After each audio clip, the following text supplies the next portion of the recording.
Hello friends, आज हम discuss करेंगे व्हाट इज़ अनएम्प्लॉयमेंट। तो सबसे पहले ये जानते हैं कि अनएम्प्लॉयमेंट कहते किसको हैं।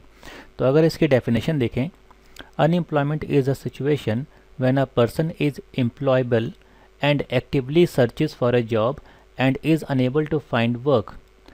तो इसका मतलब ये हुआ कि अनएम्प्लॉयमेंट एक ऐसी सिचुएशन है कि जब एक पर्सन काम करने के लिए कैपेबल हो और वो एक्टिवली जॉब ढूंढ भी रहा हो लेकिन फिर भी उसको जॉब नहीं मिल रही, तो इस सिचुएशन को कहेंगे अनएम्प्लॉयमेंट।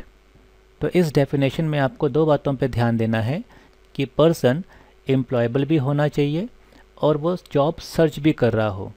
तो अगर दोनों में से कोई भी एक कंडीशन अवेलेबल नहीं है तो उस सिचुएशन को अनएम्प्लॉयमेंट नहीं कहा जाएगा।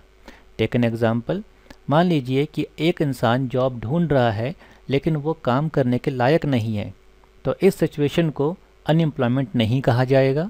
और उसी तरह से अगर हम इसको रिवर्स करके देखें कि एक इंसान काम करने के लिए लायक तो है लेकिन वो जॉब करना ही नहीं चाहता, वो जॉब ढूंढ ही नहीं रहा, तो इस सिचुएशन को भी अनएम्प्लॉयमेंट नहीं कहेंगे।